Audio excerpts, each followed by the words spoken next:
What a goal that was! Sheer quality from Robin van Persie, man by Son. It is the little Spaniard, Santi Cazorla! Arsenal 1, Hull 2. A classic free kick. Sanchez. Oh, Sanchez has scored an absolute beauty. Fabregas. It's Nasri. Can he go all the way here? Still Nasri. Looks like Xavi.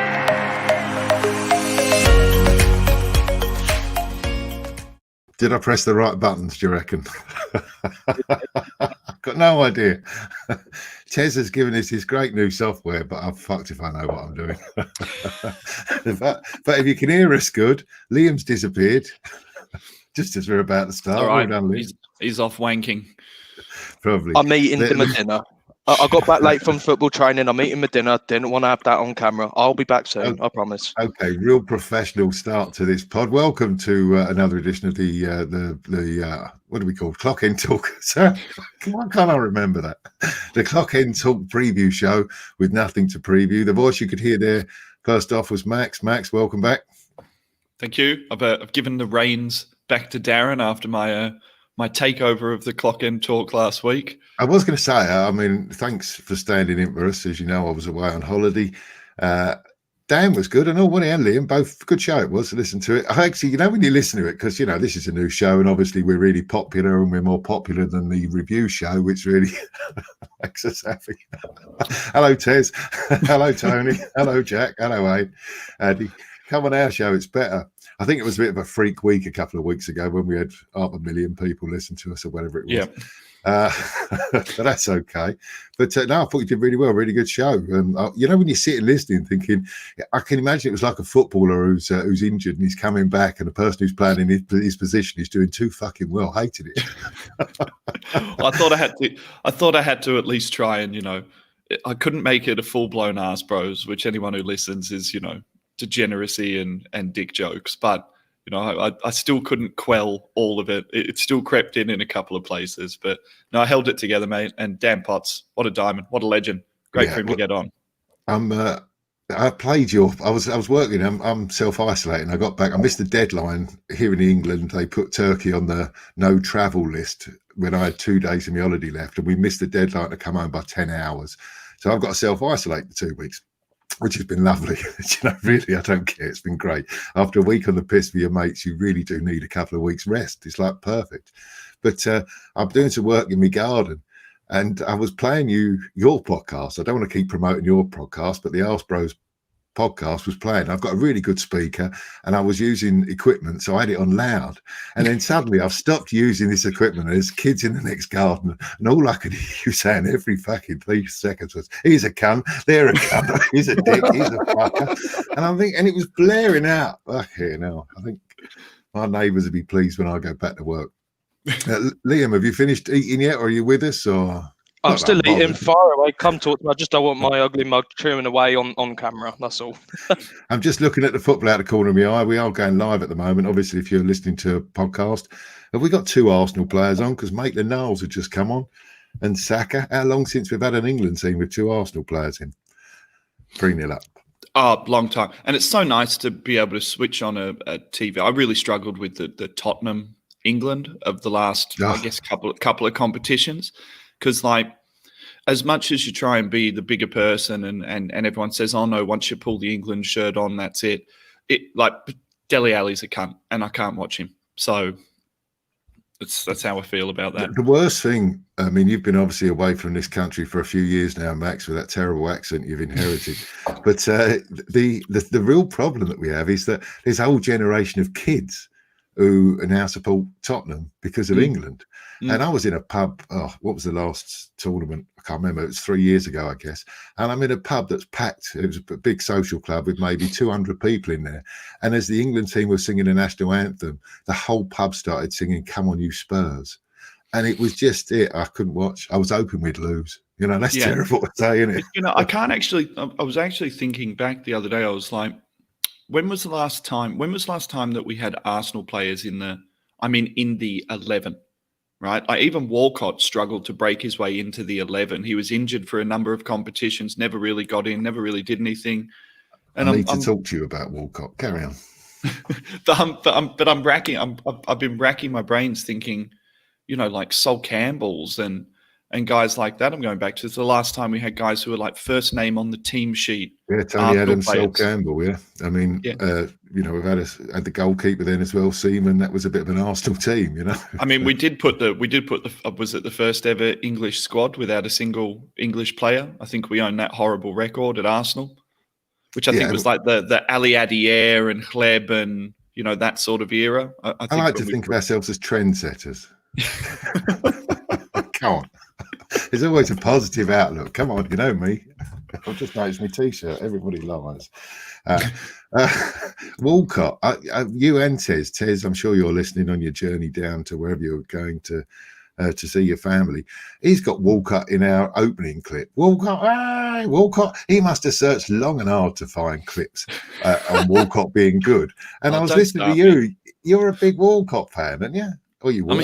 I'm a huge Theo fan. I'm a huge Theo fan. In fact, I'm having a daughter, but if I was going to have a son, the name was very high up on the board for names to call him Theo. Isn't there a Theodora? Yeah, my brother came up with that. I called him a dickhead. So well, he gets known as. I don't understand. Look, I'm positive. I always back our players. It's my way. Football's my escape, my release. Of course, I'll shout at players. Of course, I've got players I don't like. Of course, there's times when you get angry. But I really am. When they put a shirt on for Arsenal, that's all I want. 100% effort. Walcott plays down that side of the pitch where my season ticket is at the Emirates, and just week after week, month after month, year after year, he did fuck all. He hid. And I think he's going to be a great player for somebody who finally says, let's play counter-attacking football and make you centre forward. As a footballer, I think he's done. But I think he's obviously mentally done as a footballer.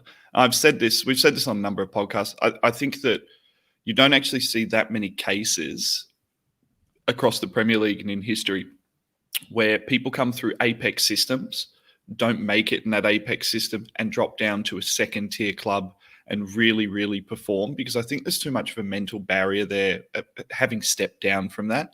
And I think you see that with, Walcotts and Iwobis and all of these guys that in a apex system, they can probably look like world-class, but when they do drop down, they get found out for maybe the deficiencies that they have in their game a little bit more when they come out of that apex system. Why do I love Theo Walcott? Because throughout, as a 35-year-old Arsenal supporter, my journey in Arsenal starts with a very strong English base, like Four Horsemen at the back, Parlers, Petits, Winterburns, Adamses, Keowns, Campbells, like all of these things. And I'm then just to call you on Petit. Petit was definitely not English. Petit, true, come on. True. But as then my kind of Arsenal journey goes up through my teens, and there was no English base for me anymore. And as an expat, as an Englishman living outside of living outside of England, living in Australia, I wanted to see English players in my Arsenal team. And Theo Walcott was this like crowning gem that we went and picked up as a 16-year-old. I still remember the first YouTube video of his I ever watched from his debut season, where Harry Redknapp gave him his start at Southampton. And he excited me. And throughout his career, he excited me. When he got on the ball, he was such a pure finisher. He had such a pure technique. That doesn't mean that he was the greatest, most incredible footballer, or he always turned it on for us. But I guess for me, there's a nostalgic element to Theo. He loved a goal in a big game. He scored crackers. There's periods pre-injury for Walcott where he bubbled up to the point where he was going to be something amazing. And I actually did this show with Dan Potts a while ago. We picked I did one on his show where I picked my Emirates, my greatest 11 of all time from the Emirates era. So no one from Highbury. And we actually went through it, and I picked Theo on the right, and Dan challenged me on it. And we pulled up his stats, and Dan came back and said, no, you're right. Like statistically, as far as goals, assists, things like that, his season he had when Van Persie was firing before Van Persie got sold, 15 goals and 13 assists in that season. He'd kill for a winger with 15 goals and 13 assists.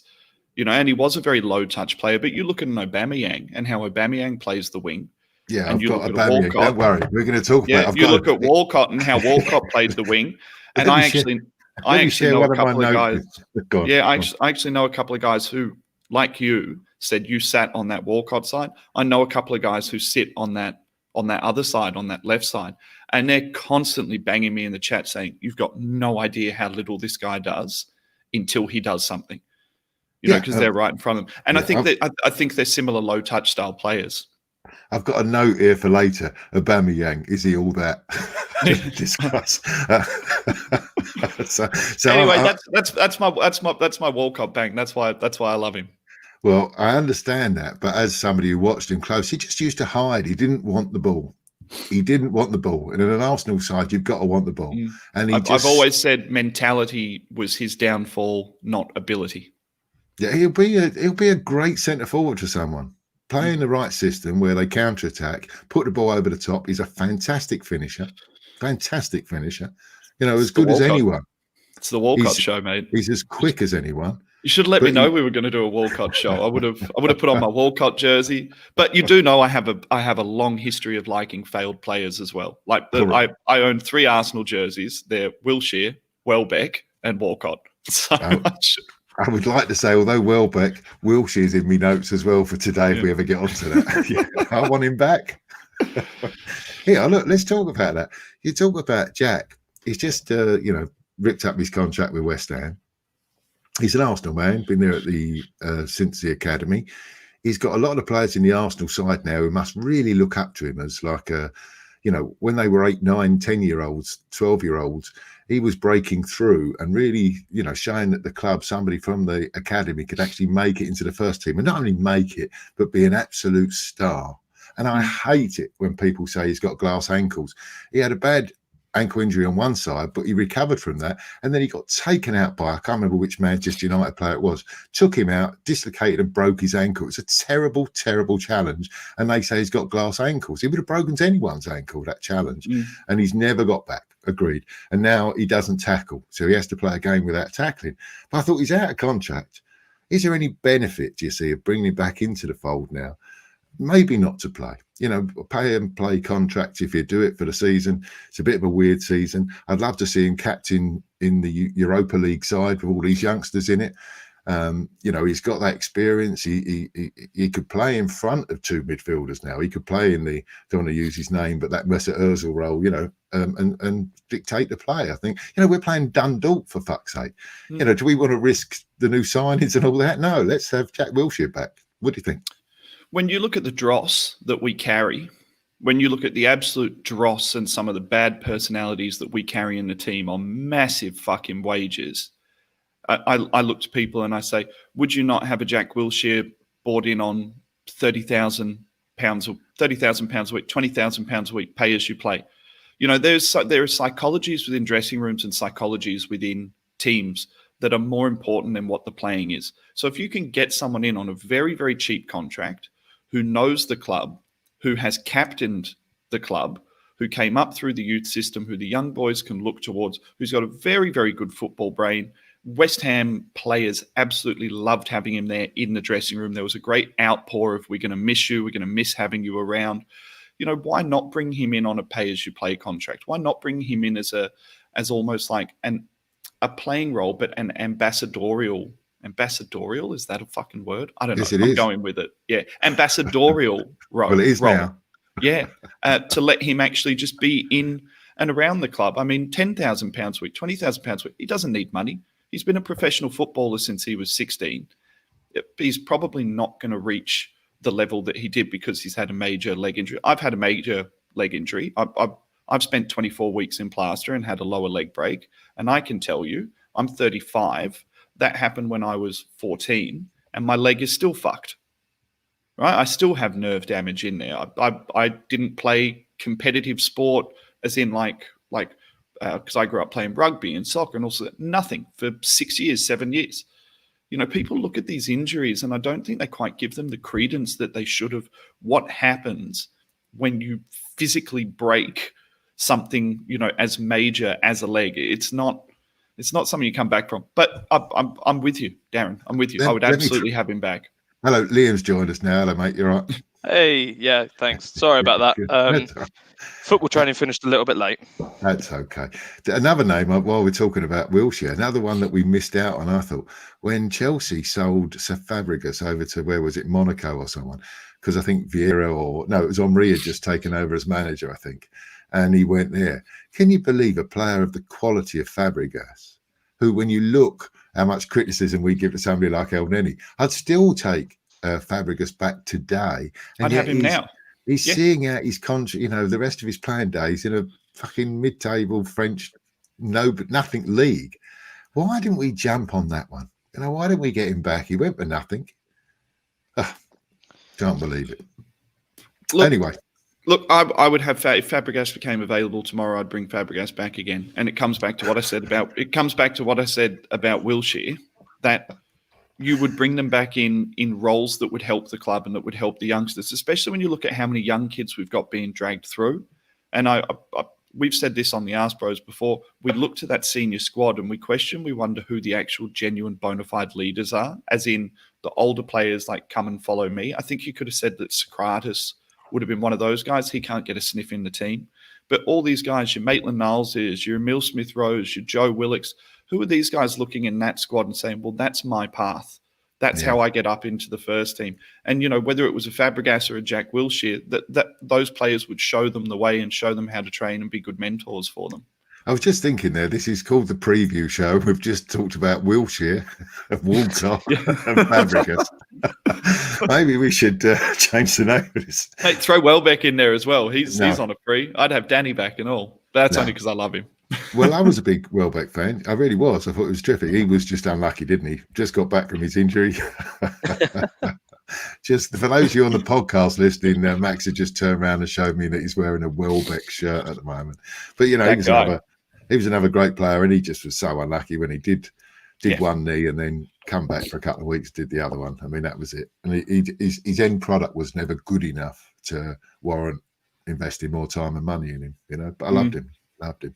Anyway, while we've been waiting for Liam, that was a nice little few minutes. Welcome us. Welcome once again to the Clock and Talk podcast, the preview show. Let me open with a statement tonight. I think we should say thank you to Stan and Josh and Vinay and Edu. I really do think we should say thank you. They have continued to spend ridiculous amounts of money after the last regime wasted so much of the investment.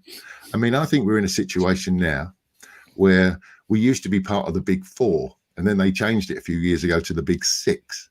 Yeah. And now this year, we're not really talking about a Big Six. We're also putting our competitors as being Leicester City and Wolverhampton Wanderers and Everton.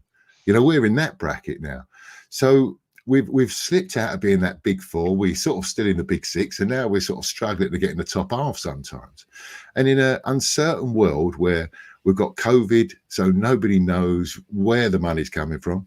There's no income stream coming into the club from the stadium, and yet they continue to invest and aspire to get back to the big table. And I've heard lots of people this week complaining the transfer window is this, we should have bought this, we should have done that. We walked in to Atletico Madrid, or we walked into the Spanish league after they refused to negotiate for their player and left it to the last fucking minute and put a suitcase down with 45 million quid and said, we're having your player.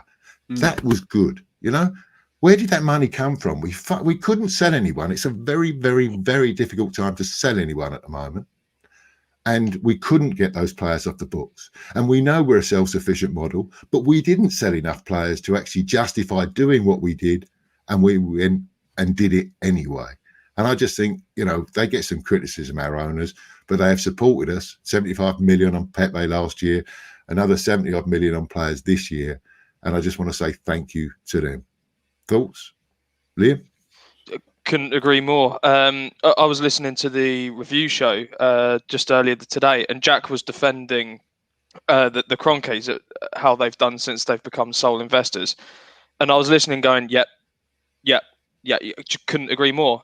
But everyone wants him to be the sugar daddy. Well, he's put his money where his mouth is, especially during a pandemic. I'm not immensely sure at this point what more you can ask him to do. since he's been a sole owner, I'm not really sure where you can criticise him. Maybe getting Raul in, if that was part of his, or it might have been Gazidis. But if you're not football men, you have to put football people at the helm, and he's starting to do that. And it feels like they're learning a bit in that sense, and they're putting money where their mouth is. Yeah, Max. I mean, we've suffered because when you look back at the Gazidis' reign at the end, when we removed Wenger and gave the Özil contract, and we did things that when we look back now were just terrible decisions. We've fucked our club up because we put our eggs in one basket, and we've created a situation within our club where we've got a lot of mediocre players, and thankfully a manager that's getting the best out of them. And yet they have continued to support. They've looked at that. Gazidis has gone, new structure. Never really understood having two people when they said there was Raul and Vinay. We're going to have two leaders. You can't do that in any business. It's never going to work. Never understood that when they put their chart up and said, we've got this system. We just need one more piece of the jigsaw. And there was Sven Mislintat. There was Ed. Edu was the one who came in. There was just so many pieces to it, and I thought this is wrong. It's just wrong. Look, there's no doubt from a governance perspective that the football club has been really poorly run. And unfortunately for me, that has to come back to Josh being the senior executive within that team, because the people who have been appointed are the people who have railroaded the club. And I've said this before, that if you actually look at the outlay of money has been quite good. It's not Apex outlay. It's not oil money outlay. It's not Abramovich or oil money into City. They're not coming in saying, here's £400 million for new players and go get a Timo Werner, and I don't care how much it costs. They still seem to want to make sure that the players that are coming in at least at a reasonable price. And I don't think the Thomas Partey deal was overblown. It wasn't like it was a £80 million structured deal that we're going to be paying for donkey's years. It was £47 million. That was the number. By all accounts, the executive team didn't want to do it because we didn't have the money in the bank. And then we went above them, up to Kroenke, up to Stan, and said, can we have I think it's £30 million that we require to get this over the line? We're not going to do anything. I also think there would have been a big conversation within the walls of that management team saying, how violent is this going to get towards this new structure if we don't do either of these guys? If we don't get Aouar in and we don't get Partey. And so I think there would have been some conversations about that. And I think they would have gone up to Stan upstairs and said, this is going to get violent. This is going to get, we care to you, nothings that they are, hide in the woodwork until something comes they want to say something about, or, banners over the stadium or whatever it might be.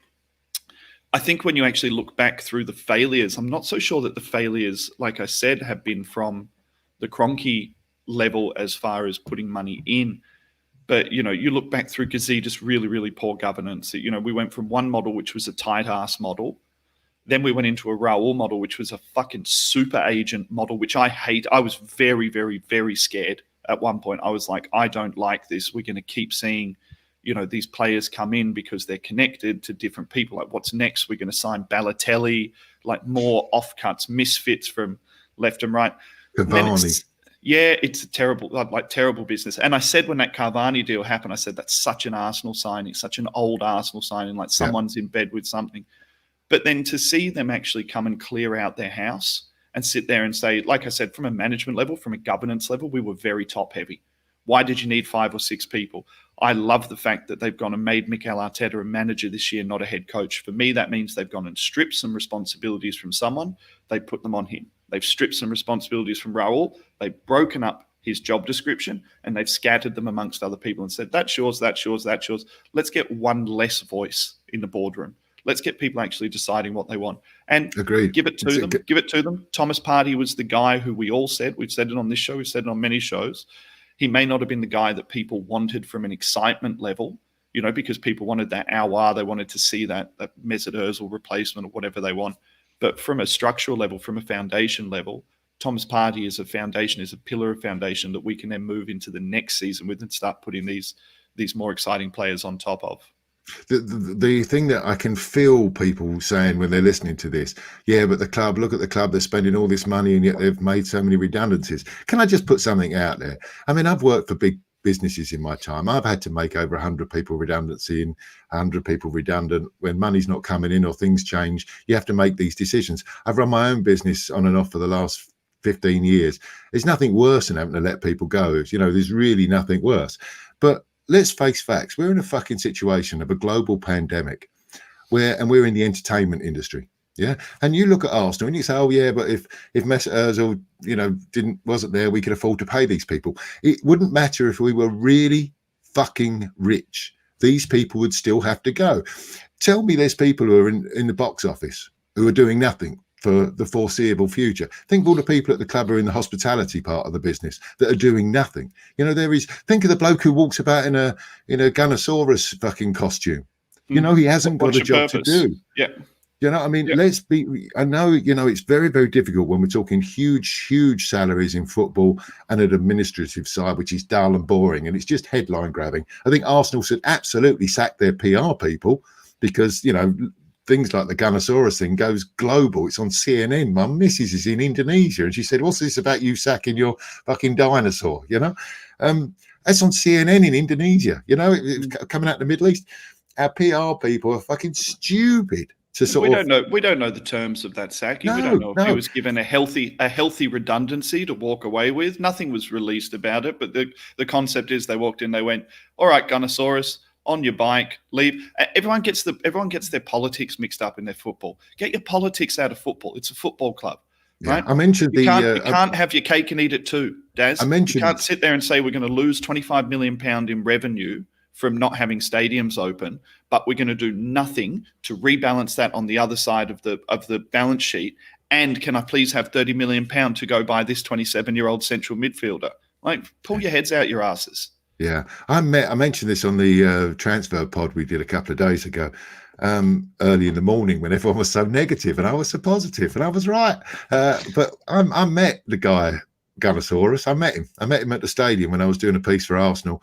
It was really, I met him in the Arsenal changing room. He took his kit off as I was doing. He took his head off, and you know, I spent 20 minutes chatting to him. He was a fabulous guy, you know, really loads of stories, really interesting, top bloke, really enjoyed his company.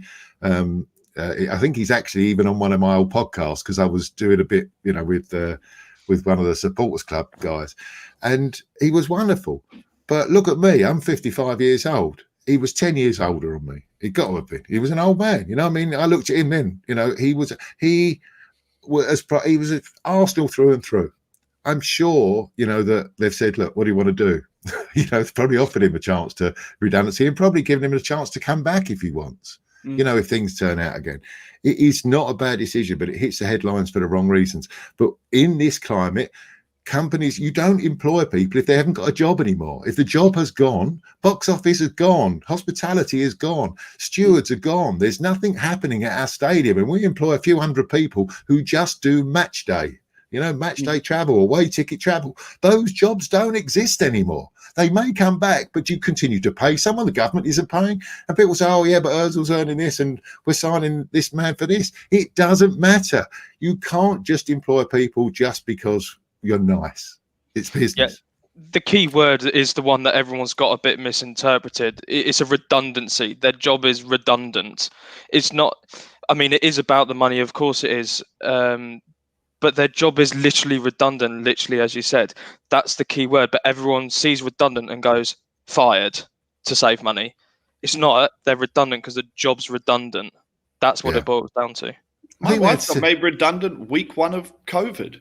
You know, like it is what it is. I think people think that football exists in some bubble outside of the rest of the world. It's a business.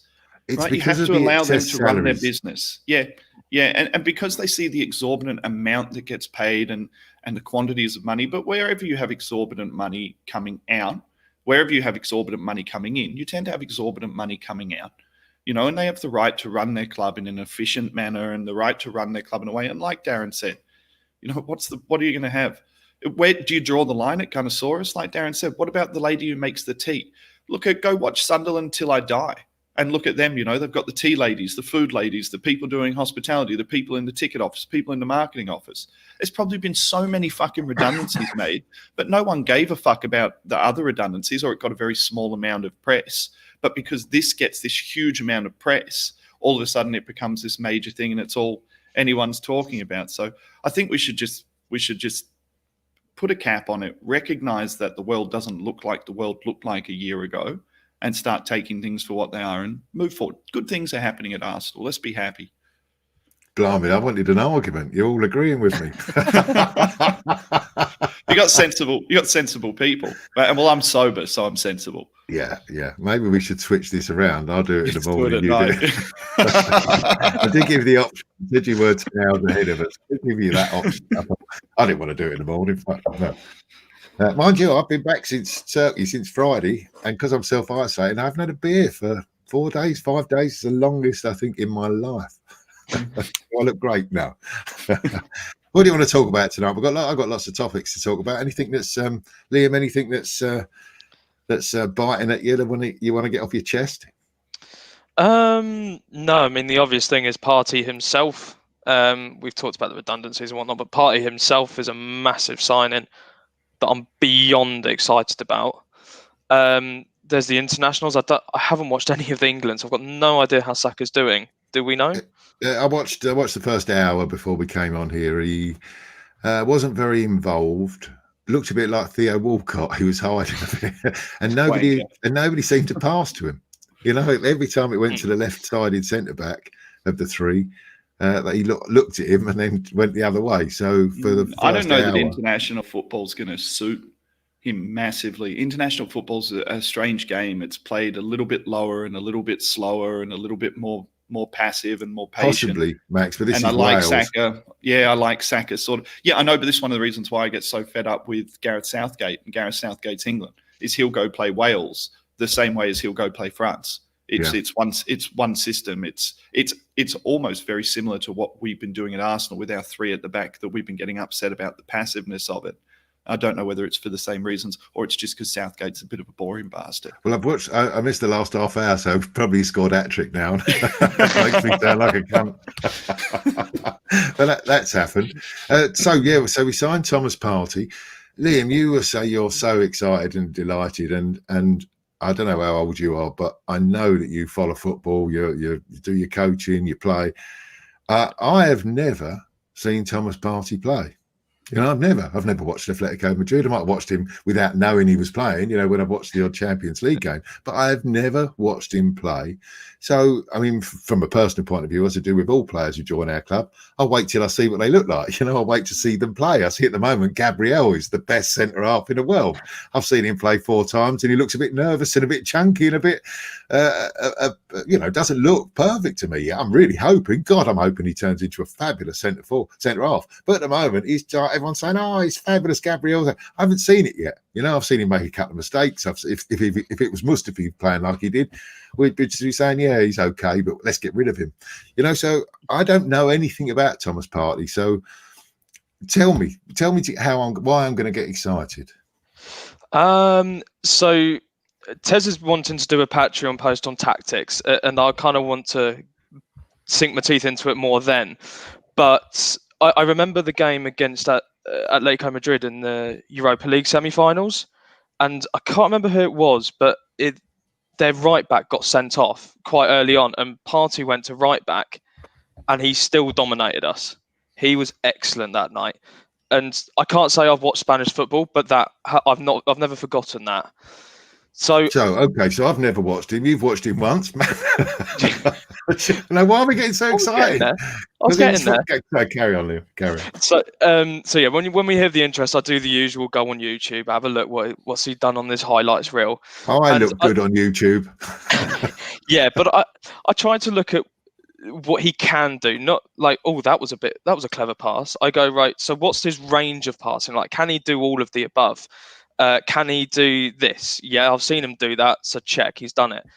And the great thing is, yes, we know he can defend because he's played for Atletico Madrid, who are so well drilled. I could defend in that team quite well, and I'm a 23-year-old fat bastard. I could defend him. But he can go forward though. This is the thing. He can go forward as well. This is why I wanted Partey over Alwar, which is what I touched on. There's a principle when you attack. It's called up, set, and through. And I try to teach this to my guys. What you do to try and attack and try to get through, you go up to the last line of defence before the keeper, a back four, back five. You then set the ball and you go through. Perfect example, our first goal. We got the ball up the right flank. We set it into El Neni, and El Neni's through to, well, Aubameyang touches it on, but you're through. And that's where we create the goal scoring chance. Partey can get the ball up because he's so effective dribbling, and he's got a range of pass. He can set the ball. He knows when to set it when he gets there. He can play the through as well. He can do all three of those principles. Alwar can play through. If we've got players that can get up, but we haven't got anyone who can do all three of those things. And Partey Where do you see him? You know, I mean, I understand. I heard Tez say he wanted to do a pod on what's it called? The pay bit. Patreon. Patreon, mate. Come on. Patreon, yeah. Come on, I'm old. Come on, how many times on this podcast have I called Aubameyang Adebayor? I mean, come on. Give me a break. This podcast is made for fucking up. Just look at Tez attempting anyone's name who isn't called Jim Smith. But so who's he gonna? Are we looking at? Is he only going to work in a 3? Is he going to work in a 2? Is he the sort of player that's going to be an upgrade on El Neni or an upgrade on Xhaka or an upgrade on Ceballos? All of the above. He can play in the 2. So if we got we play 2 central midfielders, Xhaka and Ceballos. Well, I think he replaces Xhaka for me. Good. So he could play in that 2. But he can play in the 3 as well. I'll get there in the end. He can play where Xhaka plays at the base, Partey to the right, Ceballos to the left. He can do 3. He's an upgrade on every single one of our midfielders. And he just allows us to do so much more because he can do so much. And you got all that from watching him play right back in a few YouTube clips. Good. I like to think I know what I look for, but no, I've just seen bits of him on YouTube. I've looked at Atletico Madrid games when I've seen them on and looked at him. I could just see the range of things he can do, and he does them well when I've seen him watch. I'm sure there's mistakes in his game. I'm sure there is, but he can just do so much that you won't see on a Xhaka highlight reel or a Ceballos highlight reel. I think it's struggle to find a Xhaka highlight reel these days. I mean, I don't want to criticise Xhaka. I think he works his nuts off for the team and he's ever present, never injured. But I think an upgrade there is good. Max, anything to add on Partey? Yeah. Look, definitely. So I hadn't watched a lot of his football, and I kind of go away from just watching highlights because I can watch Sonogo highlights and he can look like a gem. Shamak's highlights are fucking amazing. Like, just amazing. He looked like an absolute world beater. So you can get caught up in highlights. And in fact, I can even, go back and watch a Xhaka highlight reel of him, hitting 40-yard diagonals. But, it's not always about that. It's not so black and white in football. So a couple of stats for you guys, because I'm becoming a bit of a stats man as the years are going on. Now, my thing I always say is #stats lie, right? That's my thing, stats lie, right? So if you look at everybody lies, yeah. So if you look at, say, for example, El Neni's stats from the last game, El Neni performed statistically really, really well at a really high level, 98% pass completion. He was in the top third in the team for final third entry balls. You bring up his pass map. Not a single one of those final third entry balls was into a dangerous area through the middle. They were all spread balls. And when you watched it live, they were all very safe spread balls. They weren't balls that were high risk spread balls. I think of his 90, I think he had 110 passes. I think he had 5 passes that went forward pass, which is why Willian had such a bad game and Bellerin had such an inconspicuous game. It wasn't until Willian gets moved into the centre that all of a sudden we start pushing and pulling the different levers. Now, if you look at the 2 stats where Xhaka and Partey differ massively, as in stats that we can physically see, that we can physically grab onto, it's aerial duels 1, because he's a big bastard. Dribbles completed, right, which is another one that is absolutely massive, and balls carried into the final third, not balls passed into the final third, balls physically carried into the final third. So what have we missed for so very, very long at Arsenal? We haven't had a ball carrier. we always try and pass our way through the lines, and particularly when we sit against deep blocks, can become very hard. We can become very one-dimensional, U-shaped, because we haven't had someone in the way that, I guess, when Aaron Ramsey was at his best for us, it's something Ramsey did really well. Ramsey would pick the ball up and he would drive at someone. He would therefore disrupt the structures that were put in front of him. Arsenal have no disruptors in this team. Ceballos comes to the fore when he's under lots and lots of pressure and he's up against a hard press. Ceballos comes to the fore because he has the technicality to break the press. Thomas Partey has the motor, has the physicality, has the athleticism, the stride length to get on a ball and in 5 or 6 strides be 15 yards up the pitch, dragging everyone with him and forcing him into the centre. I sat there yesterday and I went through all of Xhaka's stats and all of Partey's stats, and there's a lot of similarities between the two players as far as what their pass completion rates are, even what their final third entry ball attempts are. But these key stats are the things that the massive Xhaka fans don't see with him. There's no stat for being a big bastard. There's no stat for being athletic. There's no stat for being a good runner. His stats for ball recoveries, Thomas Partey's, is top 3 in the whole of La Liga for ball recoveries. So that tells you got a guy who's getting up and who's getting back, as opposed to Xhaka, who when he gets up can look quite good. And as soon as he turns, he flounders and goes in the wrong direction. How do I think we're going to use them? I think Liam hit the nail on the head. I think with many of our players, with so many of our players in the Arsenal squad right now, they're all one-dimensional and they have to be played in a specific role in a specific system to get the best out of them. Where Thomas Partey starts to change that for us is that he has the size and he has the dominance to play deeper if asked to. He has the athleticism to play in that Vieira 8. Don't forget, it's a fallacy that Vieira was a defensive midfield. Arsenal fans get this wrong. They've lost the plot over the time that he's been gone. Vieira was a pure 8. A pure lung-busting athletic 8 who would get up the pitch in 5 or 6 strides, and you'd say, where did he come from? So Thomas Partey allows us to play a couple of different systems in a couple of different ways. And when you have a dynamic coach like Mikel Arteta who wants to change it, probably wants to put teams out in different ways against different teams, all of a sudden you have a changeable, moldable player who's able to drop into lots and lots of different places. Okay, I mean, I'm glad I'm listening to you two. I'm getting excited. You know, I mean, I thought we'd sign someone on transfer deadline day. We did. It's somebody we've been after all summer. Has Max just gone? It's somebody we've been after all summer. Well. So I'm really, really pleased. It's a bit because I want to take exception with something that Max said. He knew you were going to. Max goes, Max, oh, you're back. Oh, sorry, Mrs. is making a coffee, so I'll... Yeah. She's either that or she's got a really bad chest infection. Is that a percolator? I just want to pull you up and say, Max, you know, I'm just sick and tired. I might have mentioned this a couple of weeks ago. I'm sick and tired of the criticism that El Neni's getting for doing a perfect job. You talk about how good Vieira was, and I was lucky enough to watch pretty much every game he played at home and quite a lot of games away from home. And alongside him, he always had someone like Gilberto Silva, Emmanuel Petit, somebody who was the one who took the ball, passed it sideways. Mikel Arteta is another extremely good example of what El Neni's doing in our side. People have decided El Neni's not good enough. Now, I'm not saying we don't need an upgrade on El Neni. I'm really, really not.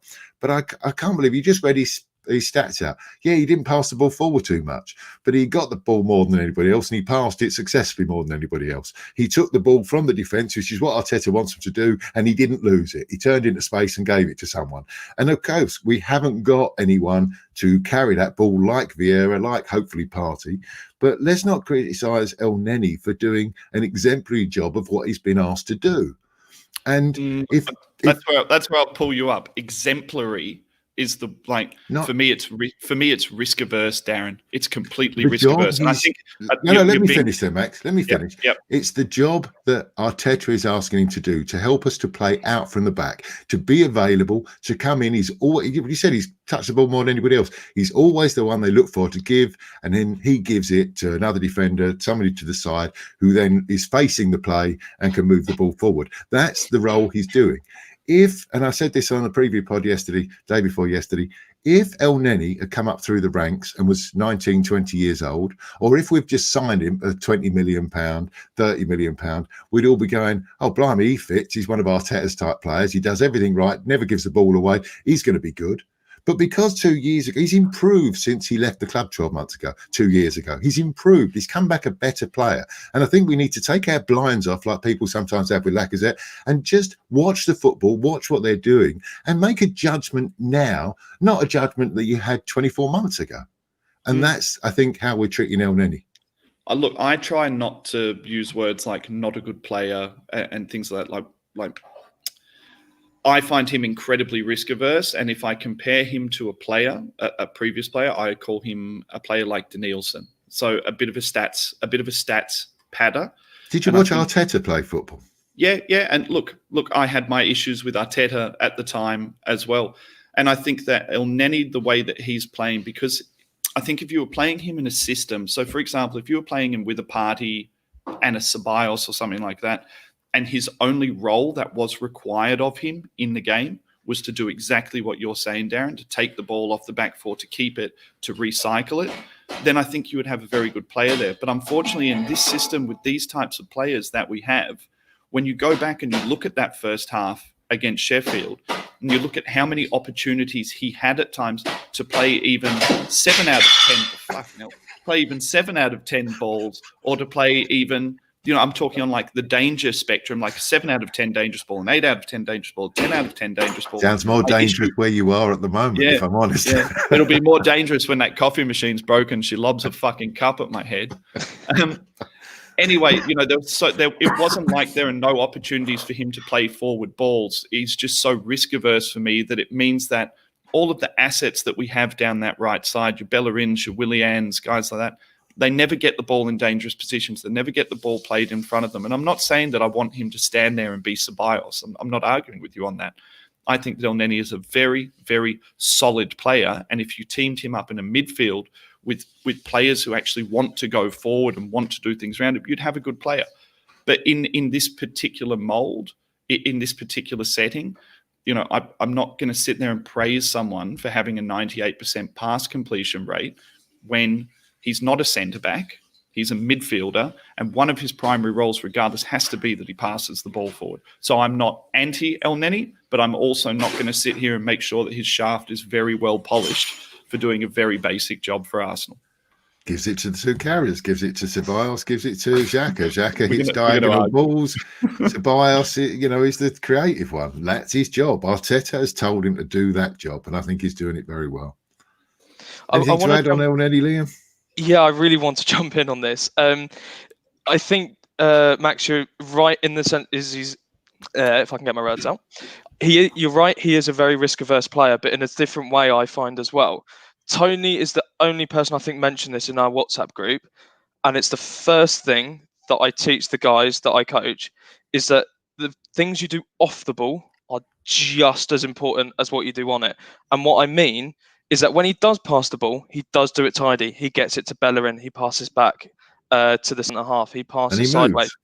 I don't think he does. I don't think he moves as much as he could off the ball. Why has he got the ball more than anybody else? Because he's always in space. He's the go-to man there. He's the go-to man because he's always in space, always wants the ball. I'm not El Neni's biggest fan. Let me get this right. I think an upgrade in El Neni will be fabulous if we're going to make it back to the top table, if we're going to have those aspirations to get back into the Champions League and win the fucking thing. El Neni is not the player that's going to get us there. But I just can't understand the criticism that he gets because, he's touched the ball more than anybody else and his pass completion rate is more because that's the role he's given. He's always in space, always receives, never gives it away. Santi Cazorla did the same job for us and we loved him. I don't totally Santi Cazorla and El Neni in the same sentence. Go give yourself a slap. Same job. Trying to let that go over. Yes. No, it's just... I love Cazorla, by the way. The only thing... I'm just trying to provoke. I'm saying is El Neni is not as bad as the criticism he is getting from our fuckwit supporters. No, fully agree with that. There are just some things that really irk me. And it's when, as soon as he releases the ball, you've got to run and make space for yourself and make yourself available. I just don't think he does it enough. And I think we struggle getting out the press more when El Neni's in the team than when it's Ceballos and Xhaka. That's my bugbear, Liam. That's my bugbear is inability to break a press. And I think Manny said it on our podcast the other day. He said you got 98% pass completion, but he said he passes it and then he stands there in his hole. You look at his heat map. He runs the smallest heat map at Arsenal. It is tiny. He's on a 10 pence piece, and he doesn't pass. He doesn't pass and move. And it's why so much of the time Bellerin comes back to him, and why the ball comes back to him, and he racks up numbers because a lot of the time he passes the ball. He passes the ball to Bellerin. The ball then comes back to him, and he passes it back to Luiz. He then pulls in deeper, and the ball comes back to him, and he passes it back to Bellerin. It's completely risk averse in every sense. Do I think, Darren, that in a 21-man squad, I have a spot for Mohamed El Neni? And do I think that I've got 10 to 15 games a year for him, whether it be bench or starting? Absolutely.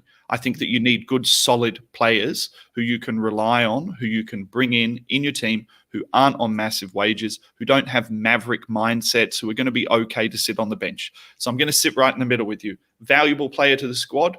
Yes. Should he be anywhere near the starting team? Fuck no. I repeat, I would love an upgrade, but I don't understand the criticism he is getting for doing the job he is told to do. When Mikel Arteta comes on this podcast, I'll ask him directly. Okay? Let me put it this way, Darren. Let me put it this way just quickly. I ask you to paint a house, right? I say, Darren, I need you to paint this house. And you paint the house lovely, right? It's a perfect job, but it takes you 3 years. Do you know me personally?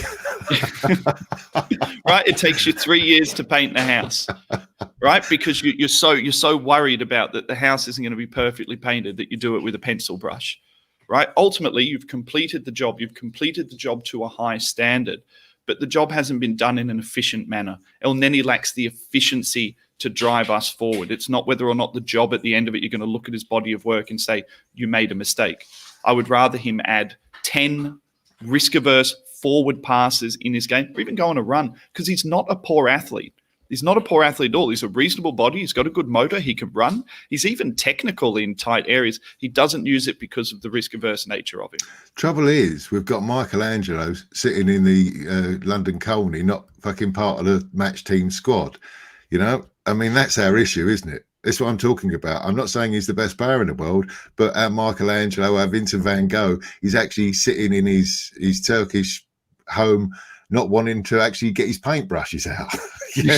So that's why we're having to rely on a painter and decorator coming around and doing the job. You know, and it may not be the prettiest job. All these issues, a lot of these issues are removed now as well, guys. You know, the whole point was to go get in a midfielder, and it means that we now have more options, different players, so onwards and upwards. We got our upgrade, Darren.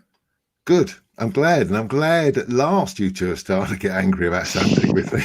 Because wasn't it you two 2 weeks ago, 3 weeks ago? It might have been you two. It might have been Tony and Tez on the last time I was on with those two. But I mentioned when we were trying to put a team together, I said, can't we put our Bamiyang in the front, in the centre? And you two, I'm sure it was you two, both said, looked at me as if I was a stupid old man and said, Bamiyang will never play down the centre. All right, he'll never play down the centre. To me, I've looked at it now, and you know, when we made our substitutions at the weekend, Aubameyang goes through the centre because he does fuck all over on the left. He's a great player. He scores loads of goals, you know, but he does fuck all else. Nothing. He's not really involved holding the ball up. He's not really involved in a defensive nature.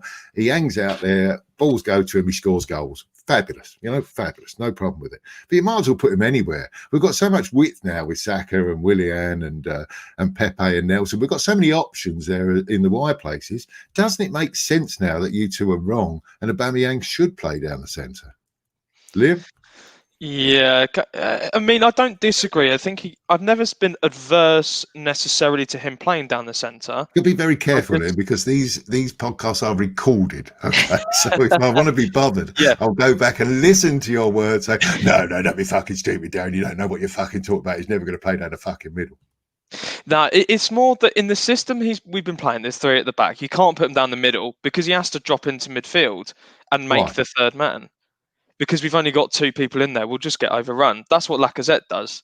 So I don't think you could play him down the middle then. But when we move to the four at the back and we've got three midfielders in, I can't even remember who it was, El Neni, Ceballos and Saka, I think it was. Suddenly when we start doing that, you can play him in the middle because he hasn't got a drop and he can play on the last line of defence and be the goal scoring threat that he is. Well, the last half hour against Sheffield United, when we put him in the middle, put some width out, brought Pepe on, and suddenly we were a different team for 20 minutes, weren't we? 3 men in midfield, though. That was my point.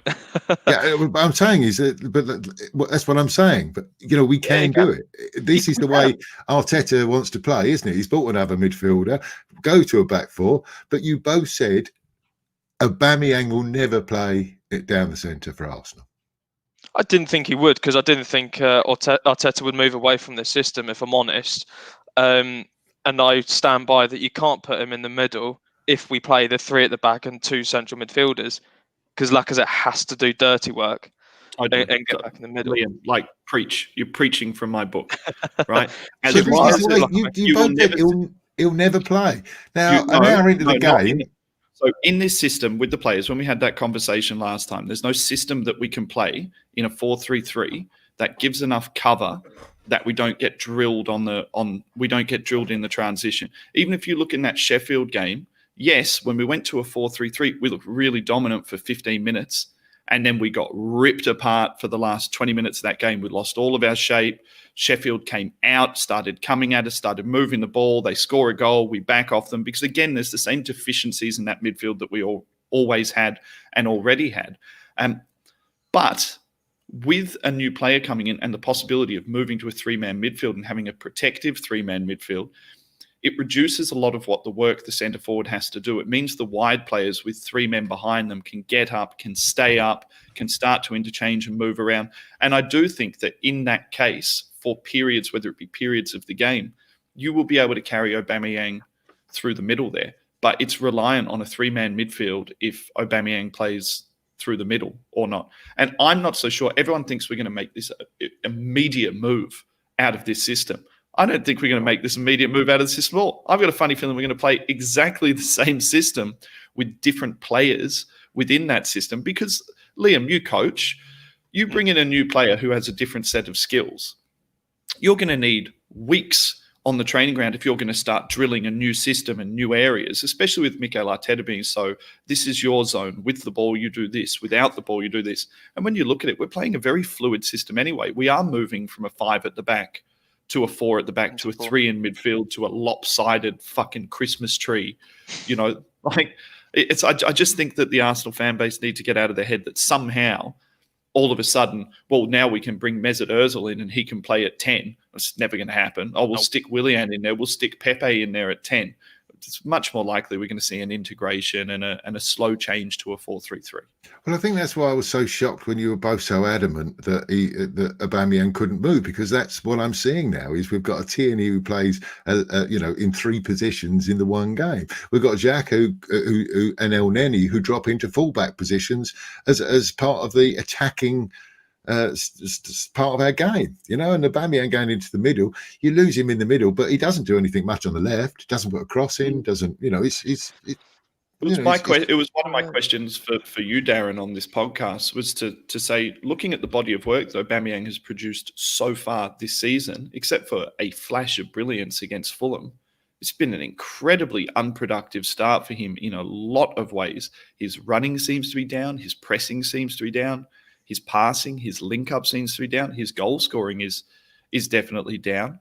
He's obviously not a different player than he was last year. He hasn't turned over the odometer and all of a sudden become old after signing a new contract. What's changed in the Arsenal system this year that we haven't been able to get Aubameyang on the ball? Well, I don't think all his goals are smashed over the top with a long diagonal balls he runs onto and scores. I've been on record many times as saying I think he's not a natural finisher. He's got much better in the last 2 years, I must say at that.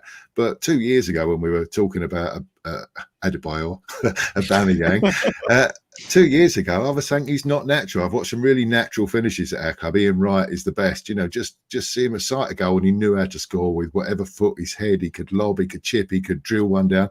Aubameyang misses lots and lots of chances, but because he's so quick and his runs are so intelligent, he scores a lot of goals. I think it's just I don't know why. I mean, if I knew, then I wouldn't be doing this podcast. I'd be earning a lot more money elsewhere. But I do think that it's with the pressure of the contract, the big thing on him. I think it's all a bit. There's no break for him. And I think opposition players are really aware of what he does now, and he's stuck out on the side and they watch him. I mean, he's marked now. He's a marked man. We know exactly what his one skill is, so let's stop him doing it. Is it Sanchez syndrome? I don't know if you guys remember, but Sanchez is incredibly dominant early on in his Arsenal career, cutting in off his right, almost similar to like, an Ashley Young at Aston Villa or a Ross Barkley when he came through. There was a period of unknown where defenders didn't know what to do with him and they afforded him too much space. And as they stayed in the Premiership longer, coaches are smart. They sit there and say, no, stick him out. Don't show him inside. Make him go the long way around. He's not going to stand one up and hurt you. He's not going to smash one across the box. I wonder if now, for Aubameyang's sake, we almost need to flip the deck to put him, as Darren would say, into a different position so different defenders start to get different problems. I'd say the same thing with Lacazette switched. The defenders worked out Lacazette. The defenders like, okay, fuck him. Don't let him back into you. Don't let him get caught up in the box. There's a lot of talk in our league of second season syndrome, and it's a thing. Coaches in our league are very, very smart. You watch how Sheffield United played and how they were riding high in the top 6 for the first 2/3 of last season. Then when it came around to playing them a second time, coaches worked them out. They knew that they had a bit of a strange system, but they worked them out. And, they've dropped like a stone. Your good managers are the ones that can keep evolving. That's why I'm so happy we've got Arteta, because he does seem to be able to change things in game.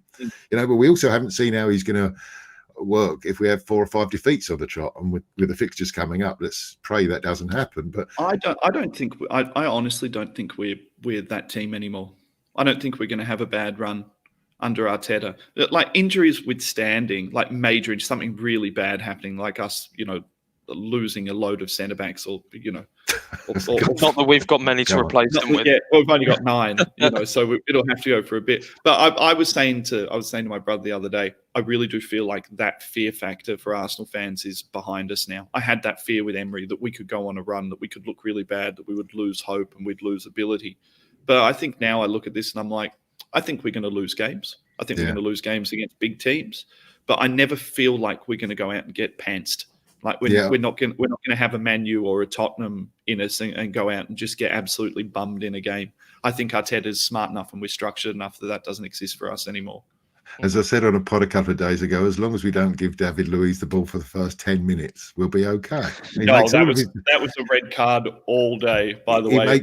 He makes all of his mistakes in the first 10 minutes. Let him play centre forward for the first 10 minutes. Seriously, let him play centre forward. Let him run. He's older now. I love having a player of Luiz's quality and experience, but let him play up front. Or even just leave him on the sideline running up and down for 10 minutes. In the first 10 minutes, he's really liable. He's really liable. Okay, look, we've done an hour, and I don't like podcasts to go on too long. So pick your subject. I've got a few written down here, unless you've got anything you want to really talk about.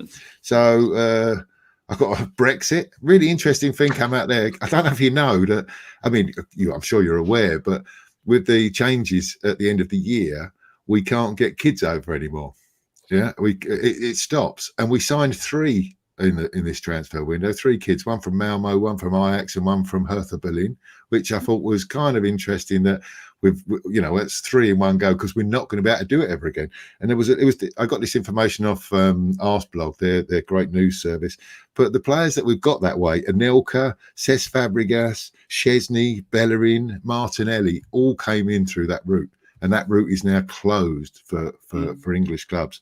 Wow. Nicholas Bentner was on that list as well. But I love a bit of Nicky B, actually, believe it or not. All right, look, quick. I've got to tell you this. I thought the funniest thing, being in Turkey, I watched a lot of football. I was with a West Ham mate, a Tottenham mate, and a Chelsea mate. And Arsenal were playing. It was just one of those games. There was a game on a Sunday, then Arsenal played the Monday, then West Ham played Tuesday, Tottenham Wednesday, Arsenal again Thursday. So we made the same trip to the same bar night after night after night to watch it. I just don't know if you saw this, because you probably didn't watch the West Ham game on the Tuesday night. But I just thought it was hilarious. Our managers, those who can't see, aren't watching this for the podcast, when officials and everyone's talking, they put their hand over their mouth now so they can't be lip read. All right, they put their hand over the mouth so that the TV cameras can't pick up what they're saying. Stuart Pearce, on the phone to David Moyes, who was obviously at home, on the phone, had his hand over his mouth, but he was wearing a fucking mask. It was the most ridiculous thing. It's the funniest thing I've seen in football. He's got his hand over his mouth, over his mask. And I love Stuart Pearce, but blimey. Old habits die hard, don't they? Very quickly on the Brexit thing, what I hope is that it creates more pathways for young English players, and the Premier League can go back to having more young English players coming through, more in the system. Obviously, for football as a whole, we want to be going getting the cream of the crop, the best young talent. But I think a lot of the time we look past our young talent because it's actually cheaper to go to Brazil and go get some kid who's on nothing, So more Eddies, more Ainsley Maitland-Nileses, more Emile Smith-Rowes. I think ultimately good for the competition. Yeah. Saka, yeah. The other thing I had on my list, I just needed to have a go at Eric Lamela for his pussy-like attitude with Martial. Do you see it in the Tottenham Manchester United game? I don't know if you watched that one when Tottenham won 6-1. No, but it wouldn't be anything new for me for Lamela to. Honestly, I just awful. Something we've got to get rid of in football is that play acting. Now, I know it's a part of the game, and I really know it's we see it. Our own players do it. This isn't a Arsenal are great and everybody else are cunts. But just to get Martial, Lamela walks up in the area. It's a corner. They're waiting for a corner. If you haven't seen this, Max. Oh, it's waiting for a corner, but Lamela puts his elbow and his arm in his face. Yeah, he puts his arm in Martial's face. Martial, like any bloke would do, turns around. He can't lump him, but he just makes him aware that don't fucking do that to me. Lamela holds his face and then drops to the floor like he's been shot and lies there. And Martial gets sent off. Lamela gets away with booking. Where's VAR in that? This is it. This is my. I know, but where is the problem? VAR looked at it. And they decided that. But they must be bound to, again, unless you're going to change the laws and unless you're going to put more subjection into it, right? It obviously says, if you make contact with someone's face in any form of aggressive manner, then it's a sending off. So sit there and say it's a sending off. But to be fair, I've got no real issue with Martial being sent off, but Lamela did exactly the same thing and initiated the contact, if not and worse. Then lies down like a huge big pussy. And fucking gets away with it. I know Chelsea. We could do, Daz, you and me could do a whole podcast, and maybe we will one of the international breaks. We'll do a whole podcast on the failings of refereeing and VAR, and how it makes no sense in any form. But yeah, what a joke, and it's such a bad look for the game as well. Yeah. I mean, especially with the Premier League being so good at the moment, lots of goals going in, very exciting, not much going on around the world. Everyone's going to be watching it. That is just get rid of that out of football. Just get rid of it out of football. We will. I won't bring it up too much now because I do want to wrap this up. But one of the things I do like that with the VAR, the fact that the linesman doesn't flag now until the ball goes out of play or whatever. I think that's an excellent role, because so many times it always works in the favour. If you score a goal, then it goes offside, but sometimes you never get to the chance for the shot to be taken because the linesman is making a mistake. Linesmen are very good. They get 97% of decisions right or something. It's a high number, and yet now that they keep their flag down, let the play continue and then let the TV have a look at it afterwards. I think that's the only thing good that's come out of VAR. Just takes a bit of pressure off the linos as well, because it is such a hard job. Yeah, I mean, they still can raise their flag, afterwards. But I was a qualified referee line. It's so hard. Yeah. Fully agree. It just takes a bit of pressure off them as well. Sorry, Liam. I was when I was back in the UK. Cunt. There's a reason I don't do it anymore. What's the worst abuse? What's the worst abuse you ever got, Liam? What's the worst sideline abuse? Any stick in mind? Yeah, when I was 15, 16, I'd been doing it for about a year or two, and I was refereeing the Sunday league game between two top-of-the-table leagues. It was an under-16 game, wasn't massive. And I had to break up the two coaches who were arguing with each other. And I'm a 16-year-old looking at these mid-40s, blokes. And I told them, look, back away, can we get on with the game? And I just went, you little cunt. It's not a massive thing, but when you're 15, 16, you go, why am I doing this? And it felt demoralising. Like, I've been called a cunt so many times, it's beyond belief. But at that point, it was just shit. You know what I mean? Yeah, I've Love got to it. say, I played football, and I remember, and this is where I'm saying you can cut this out at Sunday morning football. I remember, I was a centre forward, so there was always a linesman. The thing I was good at. I wasn't good at a lot. I played Sunday morning football, but timing the runs, bending the run, people put the ball over to me. I was good at that, and you always get the opposition team. It's always the linesman, isn't he? It's always the linesman in the opposition team. And this one fella just kept calling me offside. And I know I was onside. And I said, for fuck's sake, ref. And I got sent off and banned for 5 weeks for saying that. 5 weeks. Didn't say it again. You know what I mean? I had to watch it. But 5-week ban for saying, for fuck's sake, ref. I think I must say that 5 times a game in my own. We say it 50 times on this podcast. I was never bothered by someone going for fuck's sakes. I mean, I do it enough. I just don't care about it. Yeah, I feel like now I know Liam's sort of over at the dark side. I'm a little bit scared of what I'm going to say. Anything else, lads? You want to go? We've done what we've done. Hour and 10. Yeah, that's long enough for a podcast. Anything we're missing out on? No, I think we've intentionally avoided the Ozil conversation because I think it's long-winded and it's long-winded and it's boring and it doesn't need to have any more airtime than what it's got. The one thing I will just say that I saw on Twitter this morning is that having now not been registered, his people are re-looking at tearing up the contract to make him a free agent.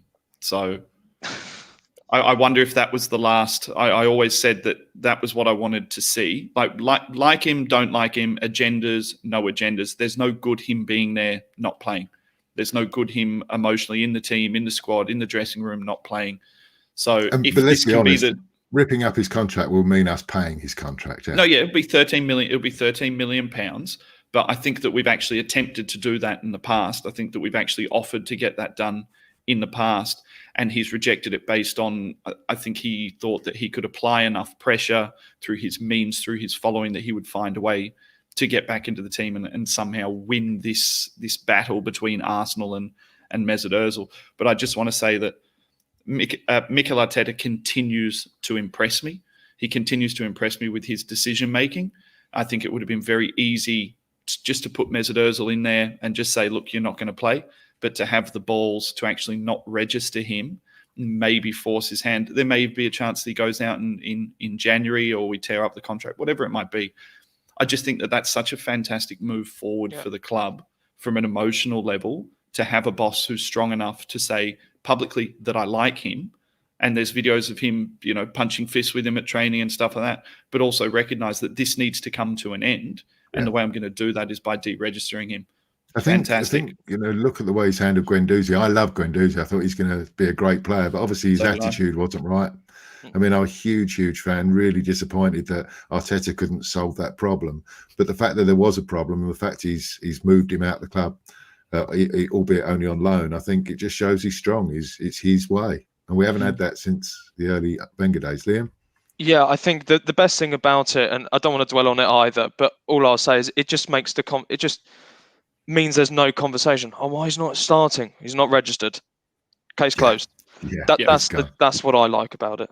Any loan deals as well? Do we think are going to happen? That was my other one, because the English window isn't closed, and we've still got Willock sitting there not going anywhere. But Socrates could easily go on a loan. Saliba's looking at maybe going on a loan.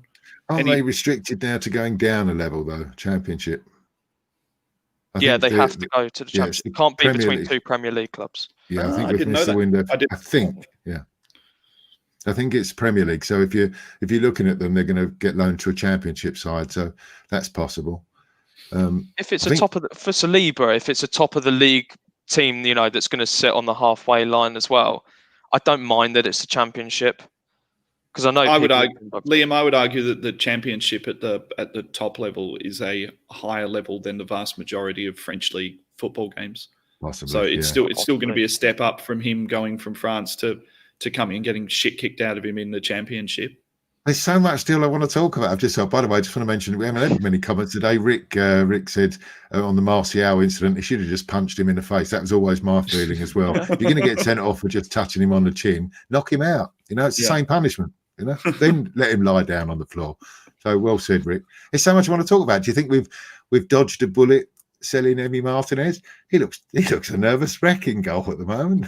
I haven't watched much of Martinez. I saw obviously the penalty save, but I haven't seen much else.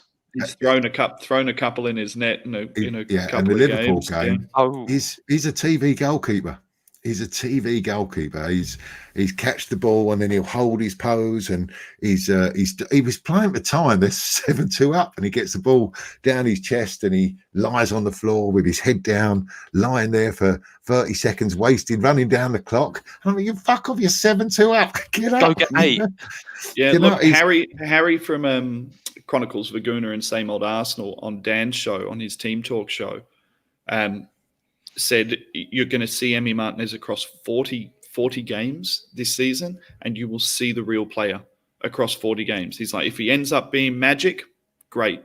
But he's been at the club for 10 years. There was a reason why he wasn't number one. He came in a very strange situation where there was no pressure from Leno because Leno was injured, no pressure to retain the number one. And you'll see it, and you are seeing it now in the last couple of games. Look, and by no means does that make me feel good. I hope Emi goes to Aston Villa and has a great run at it. He's a lovely man. I absolutely agree. I hope he has a fabulous career. But I just still listen to people complaining that Leno's not good enough, or he sold the wrong goalkeeper. And I just say, watch this space. There's something there. I think Arteta knew when Arteta was asked in the middle of his fantastic run who was his number one. He said, "Well, Leno, because he was quite. He knows there's a flaw there somewhere, and I think it's going to be crowds. I think when the crowds come back, he's a bit loopy. I think it's a bit. And goalkeepers have to be, Liam, because you are one, and you were a referee. Right. Yeah, and I've got autism. I have to be. All right, guys. Look, Liam, Max, lovely. Thanks, Max. People can find you at the Arse Brothers on Twitter. Liam, like me, I've got to change if I'm going to get into Twitter, I've really got to change that. Delhi Gooner. I used to live in Delhi, so it made sense then, and I'm not. And I did ask on a podcast last year for some suggestions on what I should change it to. And I think the only one that resonated was, "You know nothing, cunt." Which is the only one I really quite liked. Nothing else came by. So if anyone's got any ideas out there what I can change my Twitter name to, and Liam, people can find you at Groninguna. Groninguna.